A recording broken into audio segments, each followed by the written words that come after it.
hugas na sa akong plato. Mga kinanan, hugasan.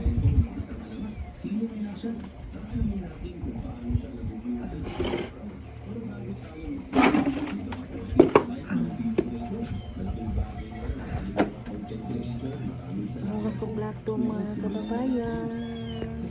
Mana magpangaon, ako na sa hugasan.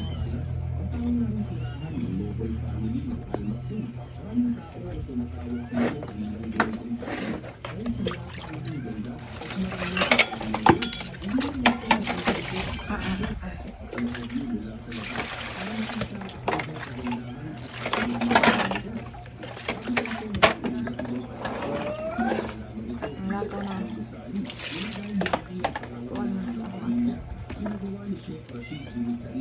Lakaw na sila.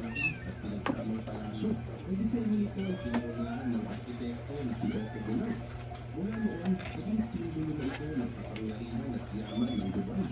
Ang paligid ng dating palas ay nakakalimutan ng mga kapadera, bantay ng mga sundalo, ang mga selected security team, ang mga kalsada papunta sa palasyo ay laging malinis at tahimik. Ang damuhan ay ginugulo ng pantay, ang mga puno ay nakayan ng tuwid na pagkahilig gamit ang sundalo. Ibang dito, ang pansirin ay nisipin ang palasyo, ang disenyo at decorations na gawa sa totoong lingko at nakaukit dito ang sagisag ng nasabing noble family.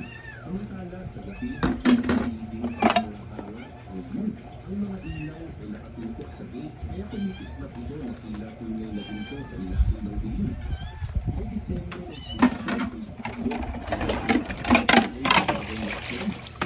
ng pulasyon ay mga detalye na kaukit na nagpapakita Silang tagugasan eh, kasi yung pagkaon. at kasabay nito ay pagbibigay tingin sa kasalukuyang panahon ng kasaganahan.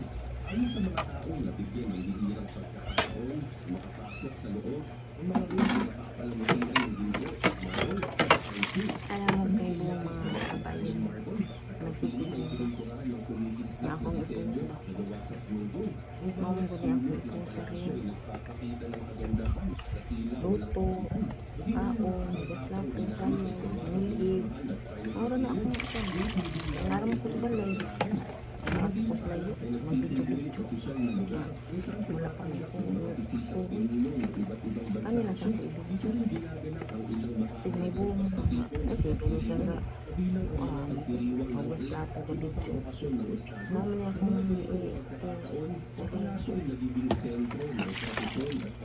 sa rin. Video gani doon ako na dito. Na